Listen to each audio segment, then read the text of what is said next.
Bonjour à toutes et à tous. Aujourd'hui, on va continuer avec une nouvelle vidéo dans le cadre de notre formation intitulée Virtualisation avec Hyper-V. Le nom donc de cette vidéo, de cette partie de formation, c'est Présentation de l'outil Microsoft Hyper-V.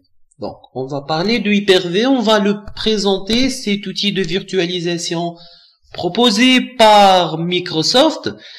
Au niveau donc de cette vidéo, on va adopter le plan suivant. En premier lieu, pourquoi virtualiser? Pourquoi la virtualisation? Deuxièmement, quels sont les différents types de virtualisation qu'on peut avoir? Ensuite, le rôle de Hyper-V, les outils de gestion de Hyper-V, comment gérer cet outil de virtualisation, les principales versions de Hyper-V, et on va finir par des bonnes pratiques à suivre. Pourquoi la virtualisation? Donc une question évidente pour chacun qui va commencer à étudier et à utiliser la virtualisation. Il doit se poser la question: pourquoi je virtualise? Pourquoi virtualiser? Donc, en fait, la virtualisation, qu'est-ce qu'elle nous permet? Elle nous permet de gérer l'ensemble des postes de travail depuis une console centrale. Ici, on parle de la centralisation de la gestion de notre parc informatique.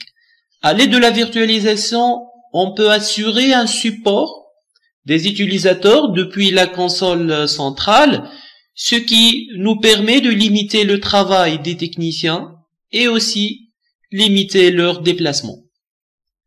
Sécuriser les postes de travail. Donc ici c'est l'aspect sécurité. On peut récupérer l'image qui a été définie par l'administrateur. Aussi, on peut réaliser des économies liées à l'exploitation et à la maintenance du parc informatique. Et ça, c'est très important, surtout donc pour les entreprises. Ils pensent bien évidemment à réaliser des économies. C'est pour ça, donc c'est l'un des raisons qui justifie le choix de virtualisation pris par les entreprises. Gagner en flexibilité, ça aussi c'est un avantage très important. En effet, donc l'administrateur il peut simplement et rapidement faire évoluer son architecture. Évoluer l'architecture, tout ce qui est création des ordinateurs, modification des ordinateurs, tout ça peut être réalisé d'une manière très flexible grâce à la virtualisation.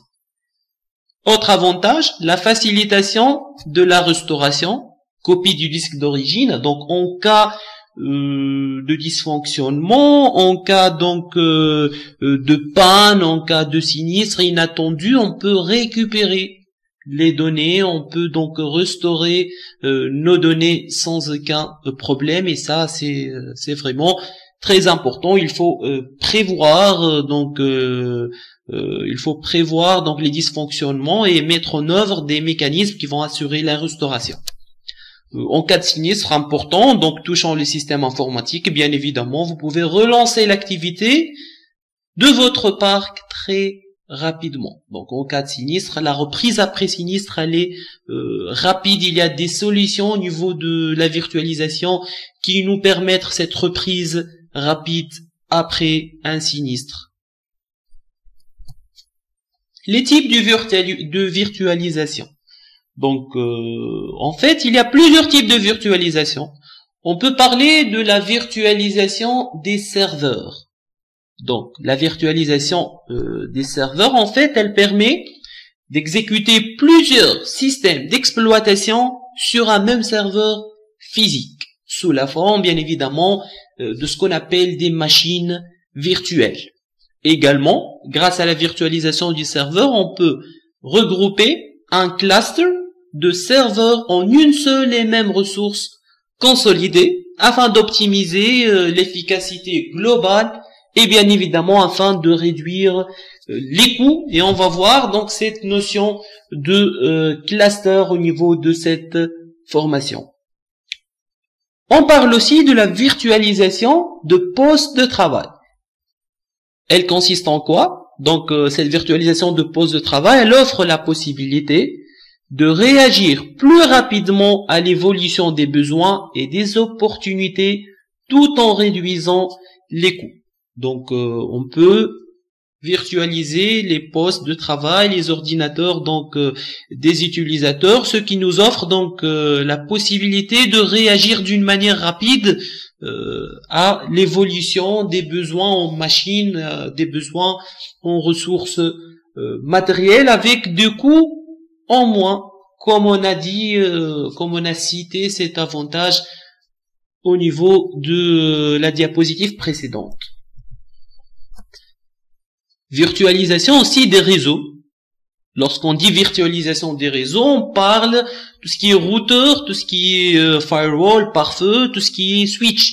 Donc la virtualisation de réseau est la reproduction logicielle complète d'un réseau physique. Elle présente donc des périphériques et des services réseau logiques comme les ports, les commutateurs, c'est-à-dire les switches, les routeurs, les pare-feux, même les répartiteurs de charge, les VPN, donc les réseaux privés virtuels. Un autre type de virtualisation, c'est la virtualisation des supports de stockage. C'est-à-dire la virtualisation du stockage, elle va isoler les disques et les lecteurs flash installés au niveau de vos serveurs et elle va les combiner dans des vastes pools de stockage haute performance. Donc ces pools de stockage, ils sont mis à disposition sous forme d'un logiciel. Donc au niveau de cette formation, on va aussi parler de la virtualisation des supports de stockage. On va aussi parler des disques durs virtuels et les différents types de disques durs virtuels qu'on peut utiliser. Donc ça, ce sont les 4 types de virtualisation. On peut virtualiser les serveurs, les postes de travail, des réseaux entiers et des supports de stockage. Maintenant, on va voir le rôle principal de Hyper-V. Le rôle principal de cet outil de Microsoft qui va assurer la virtualisation. En fait, Hyper-V, il est introduit avec Windows Server 2008. Donc, on le trouve dans Windows Server 2008 et les versions donc suivantes, 2008 R2, 2012 et 2012 R2. On va voir par la suite dans une autre diapositive les différentes versions de Hyper-V. Donc, le rôle en fait de ce serveur Hyper-V dans Windows Server, c'est de permettre à un serveur physique de devenir hyperviseur. Du coup, il va pouvoir gérer et héberger des machines virtuelles qu'on appelle VM. VM pour dire une machine virtuelle. Donc, grâce à cette technologie, il est possible d'exécuter virtuellement plusieurs systèmes d'exploitation sur une même machine physique. Et ainsi, on peut isoler les systèmes d'exploitation les uns des autres. Donc ça, c'est l'idée de virtualisation, le principe de fonctionnement de Hyper-V. Les outils de gestion du rôle Hyper-V. Bien sûr, donc je suppose que vous avez une idée sur le système d'exploitation Windows Server. Donc au niveau de Windows Server, après l'installation du système d'exploitation, on installe des rôles, comme par exemple le rôle Active Directory. On a le rôle donc Hyper-V et on va voir ensemble comment installer ce rôle Hyper-V. Donc on a aussi des outils pour gérer ce rôle. On a des outils qui nous permettent de gérer le rôle Hyper-V. On a principalement 2 outils. Il y a un outil de gestion simple qui est basé sur une interface utilisateur graphique. Donc, c'est le gestionnaire Hyper-V. Donc, après avoir installé le rôle Hyper-V, vous allez trouver le gestionnaire Hyper-V qui est un composant donc logiciel enfichable MMC. MMC pour dire Microsoft Management Console. Et la connexion, on peut connecter à un ordinateur virtuel, ce qui vous donne accès donc à la sortie vidéo d'un ordinateur virtuel, pour que vous puissiez bien évidemment interagir avec l'ordinateur virtuel. On va voir donc comment utiliser le gestionnaire Hyper-V pour gérer des machines virtuelles. Ça, c'est la solution numéro 1. Une deuxième solution aussi, on peut utiliser les appelés de commande spécifiques à Hyper-V pour Windows PowerShell. Donc on peut utiliser un autre outil pour gérer le rôle Hyper-V. On va utiliser PowerShell. En fait, Windows Server 2012, elle comprend un module Hyper-V qui fournit un accès en ligne de commande à toutes les fonctionnalités proposées dans l'interface graphique, ainsi que les fonctionnalités aussi indisponibles à travers l'interface. Donc vraiment, avec PowerShell, on peut tout faire, on peut bien gérer le rôle Hyper-V. Maintenant, les principales versions de Hyper-V. On a 4 versions. La première version, c'était au niveau de Windows Server 2008. Ça, c'était la version 1 de la solution Hyper-V, du produit Hyper-V. Version 2, c'était au niveau du Windows Server 2008 R2. Au niveau de cette version, il y a eu des améliorations par rapport à la version 1, notamment au niveau de support de volume CSV. Les volumes CSV sont Cluster Storage Volume. Ce sont des volumes de stockage donc avancés. Et aussi la migration de machines virtuelles HO, ce qu'on appelle Live Migration. HO, c'est-à-dire on peut migrer les machines virtuelles sans les arrêter. On peut avoir une machine virtuelle donc démarrée qui est en cours d'exécution et on peut la migrer HO. On n'est pas censé donc d'arrêter la machine puis effectuer la migration. La version 3, c'était avec Windows Server 2012. C'est une solution qui apporte qui est plus performante que la version 1 et 2. En fait, c'est une véritable solution de virtualisation qui est adaptée aux plus grands data centers et aux environnements cloud computing. Puis, il y a la version 4, c'est la version de Windows Server 2012 R2. Et nous, on va utiliser donc cette version, la version 4 avec Windows Server 2012 R2.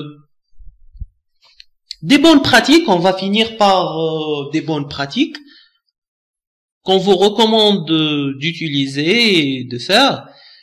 Premièrement, donc on vous conseille d'utiliser à chaque fois que cela est possible des machines virtuelles fonctionnant sous Windows Server 2008 R2 ou bien 2012 ou bien 2012 R2, c'est-à-dire il vaut mieux utiliser donc les versions avancées d'Hyper-V 3 ou 4. Même donc je vous conseille d'utiliser soit Windows Server 2012 soit 2012 R2 lorsque vous installez des machines virtuelles. Donc dans notre cas, on va voir, on a la machine, le serveur physique donc hôte, on va l'utiliser sous Windows Server 2012 R2, et même les machines virtuelles et les serveurs virtuels qu'on va installer aussi, ça sera avec Windows Server 2012 R2. Pour les meilleures performances, on vous conseille d'utiliser les contrôleurs virtuels SCSI et les disques virtuels VHDX. Occasionnellement aussi, vous pouvez utiliser les disques en mode pass-through. Donc pour tout ce qui est disque dur VHDX, on aura toute une présentation au niveau de cette formation pour vous expliquer cette histoire de disque dur virtuel VHD et VHDX. Troisième bonne pratique, affecter aux machines virtuelles les mêmes ressources que sur les machines physiques originales. Par la suite, ultérieurement, vous pouvez optimiser donc ces ressources matérielles. Autre bonne pratique, donc il faut accepter que dans certains cas, la meilleure solution est encore une machine physique. Donc si vous êtes un responsable de parc informatique, il faut donc mettre en tête que c'est vrai, la virtualisation est une technique émergente, innovante, elle a plusieurs avantages, mais quand même, il ne faut pas penser à tout virtualiser. Donc il faut accepter qu'il y a certains cas où la meilleure solution, c'est toujours une machine physique et non pas une machine virtuelle. Donc je peux citer dans quelques cas, par exemple le cas d'un contrôleur de domaine. Parfois le contrôleur de domaine, la meilleure solution, c'est qu'il soit une machine physique et non pas une machine virtuelle. Donc en fait, ça dépend de l'infrastructure. Voilà, c'était juste une bonne pratique. Autre chose, dimensionner les machines hautes Hyper-V pour disposer d'au moins 50% de ressources matérielles disponibles. La machine haute, c'est la machine donc qui va accueillir les machines virtuelles. C'est une machine haute physique.